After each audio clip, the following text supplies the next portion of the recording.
Loss is an inevitable part of the human experience. At some point in our lives, we will all stand in the shadow of grief. We will lose parents, partners, children, or dear friends. When death or tragic separation strikes, it feels as though the ground beneath our feet has collapsed. The world keeps moving outside, but inside us, time has stopped. In our modern culture, we are given two conflicting and unhelpful messages about how to handle grief. On one side, we are told to suppress it, to put on a brave face, stay busy, get over it quickly, and move on as if nothing happened. On the other side, we are encouraged to surrender completely to the agony, to submerge ourselves in endless sorrow, and even to feel guilty if we ever smile again. Both approaches trap us. Suppressing grief breeds hidden trauma and bitterness, while indulging in endless mourning paralyzes our lives and dishonors the memory of those we love. We find ourselves asking, how long should we mourn? Is it wrong to feel deep pain? Or is it wrong to stop crying and find joy again? How do we carry loss without losing ourselves in the process? 2,000 years ago, the Roman Stoic philosopher Seneca faced these exact questions.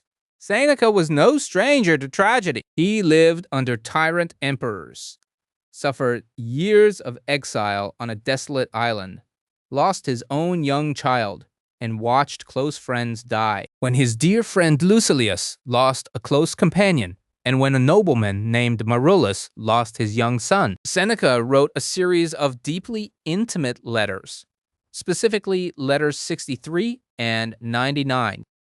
In these masterworks of Stoic wisdom, Seneca refused to offer empty platitudes or heartless detachment. Instead, he drew a precise, compassionate line between natural sorrow and destructive grief. He laid down 4 timeless rules for mourning that allow us to honor our tears without destroying our lives. If you are currently carrying the heavy weight of loss, or if you want to prepare your mind for the inevitable storms of life, these 4 lessons from Seneca will show you how to heal without losing your soul.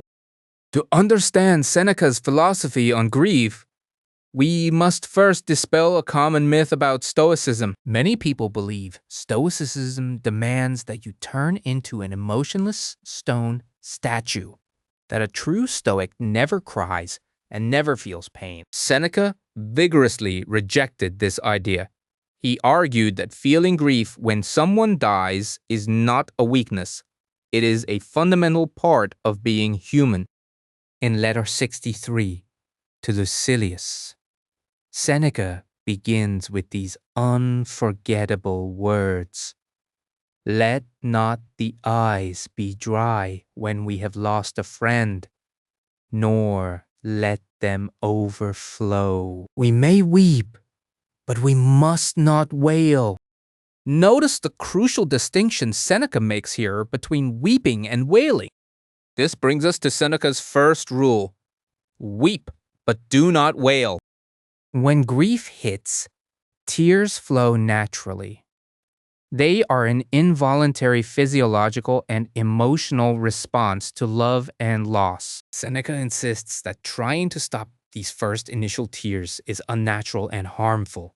When the shock of loss arrives, let the tears fall. To pretend you do not hurt is not Stoicism. It is vanity and a denial. However, Seneca warns us against what happens after the initial shock, when weeping turns into wailing. Wailing is what happens when we feed our natural sorrow with catastrophic thought. We tell ourselves, I will never be happy again. My life is completely over. Or, it is unfair that they were taken. Even worse, Seneca observed that much of human mourning is performative. We often cry harder when people are watching because society expects us to display misery. In letter 99, Seneca writes with sharp honesty, Let us weep according as emotion floods our eyes, but not as much as mere imitation shall demand. Let us not add to our grief, nor expand it according to the example of others. Seneca reminds us that tears should be a genuine release of love, not a public performance or a self-imposed prison. Allow your heart to hurt. Let the natural tears cleanse your eyes, but refuse to feed the flames of despair with dramatic thoughts. Weep because you love them, but do not wail as if all hope in the world has died.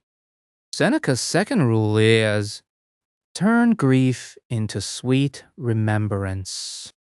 When someone we love passes away, our mind naturally fixates on their absence. We stare at the empty chair, the unread messages, the silence in the room. This focus on absence turns the memory of our loved one into a source of constant agony. Every time we think of them, we feel a sharp stab of pain, and so we either try to forget them entirely or we drown in misery every time their name is mentioned. Seneca offers a profound shift in perspective. In letter 63, he writes, "To me, the thought of my dead friends is sweet and appealing, for I have had them as if I should one day lose them. I have lost them as if I have them still." Ask yourself, why did you love this person? Because of the joy, wisdom, warmth, and laughter they brought into your life. Their presence was a gift that enriched your existence. Why then should the end of that gift turn the entire memory into bitterness? Seneca challenges us to change how we hold our memories. Instead of remembering that they are gone, focus on the fact that they existed and that you were fortunate enough to share a portion of your life with them. The past is fixed and secure. Death can take away their future presence, but death can never steal the moments you shared. When a thought of your lost loved one enters your mind, do not push it away in fear, nor fall into despair. Smile at the memory. Thank the universe that you had the privilege of knowing them. Transform your grief from a burning fire into a sweet, cherished light. This leads directly to Seneca's third rule: gratitude over entitlement. At the core of prolonged, bitter grief lies an unspoken feeling of betrayal. We feel angry at fate, at nature, or at God. We feel that our loved one was taken too soon, that we were robbed of years, and that life has dealt us an unfair blow. Seneca confronts this bitter entitlement head-on. In letter 99, writing to Marullus, who lost his young son, Seneca asks a penetrating question. Are you mourning because you lost a blessing, or because you expected to keep it forever? Everything in this universe is borrowed. Our lives, our health, our wealth, and the people we love are not our permanent possessions. They are temporary loans granted to us by nature. We do not know when the lender will recall the loan. Seneca writes, "He has received little who enjoys only what is present." We must count ourselves fortunate for what has been given, rather than resentful for what has been taken back. When you buy a flower, you know it will eventually wither. When you watch a sunset, you do not curse the sky when the sun dips below the horizon. You appreciate the beauty while it lasted. Why should we treat human life any differently?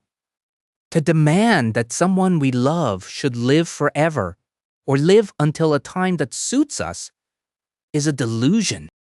Instead of asking, why were they taken so soon? Seneca urges us to ask, how lucky was I to have had them at all? When you replace the entitlement of "they belonged to me" with the gratitude of "they were lent to me," the pain of loss way to profound appreciation. Seneca's fourth and final rule is cease mourning so you can start remembering. Perhaps the most dangerous trap in grief is the feeling of guilt. Many people begin to recover from loss, only to feel a wave of shame the first time they laugh at a joke, enjoy a meal, or feel excited about a new project. The ego tells us, if I am not suffering, it means I didn't really love them. To show my loyalty, I must remain miserable. Seneca exposes the fallacy of this thinking. In letter 99, he writes a commanding sentence that every grieving heart needs to hear. He should continue to remember, but should cease to mourn. Mourning and remembering are not the same thing. Continuous mourning is self-absorbed. It keeps the focus entirely on our own pain. Remembrance, on the other hand, honors the person who died. Ask yourself, would the person you lost want you to sit in a dark room for the rest of your life, weeping and neglecting your duties? Would they want their legacy to be the destruction of your happiness? Of course not. If they truly loved you, their highest wish would be for you to live fully, to love others, and to carry their values forward into the world. Seneca argues that endless mourning is actually a form of forgetfulness. When you submerge yourself in despair, you are obsessing over their death, not honoring their life. To truly honor someone who passed away, you must cease mourning and start living in a way that reflects the best of what they taught you. Live honorably, laugh freely, and carry their memory as a badge of strength, not a chain of misery. How do we put Seneca's 4 rules into practice in our daily lives when tragedy strikes? First, when loss occurs, give yourself permission to feel the initial raw sorrow. Cry genuine tears without shame or performance, but recognize when tears turn into catastrophic wailing, and use your reason to stop feeding negative narrative. Second, curate your memories. When painful nostalgia strikes, intentionally redirect your mind toward gratitude. Thank the universe for the time you shared and hold those memories with sweetness rather than dread. Third, remind yourself daily of the temporary nature of all things. Practice premeditatio malorum, the Stoic exercise of acknowledging that everyone we love is mortal. This does not make us cold. It makes us treat our loved ones with immense tenderness today, while preparing us to accept their eventual departure tomorrow. And fourth, break free from the trap of grief guilt. Reclaim your life. Honor the dead by living courageously and continuing the work of virtue. Seneca lived through immense personal losses, yet he remained a pillar of wisdom and strength for those around him. He showed us that grief is not something to be feared or hidden, nor is it a pit in which we must drown. It is a sacred passage.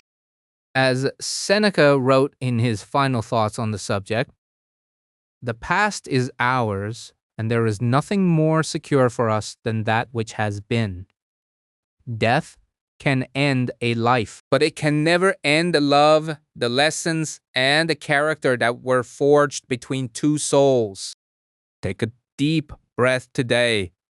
If you are grieving, know that your pain is real, but your capacity for resilience is even greater. Weep your natural tears. Hold your memories with gratitude and step back into the sun. If this exploration of Seneca's philosophy gave you comfort or perspective, please consider subscribing to Stoic Mind. By subscribing, you help us bring timeless ancient wisdom to millions of people seeking clarity and peace in a chaotic world. Share your thoughts or favorite quote from Seneca in the comments below. Thank you for watching, and as always, stay stoic.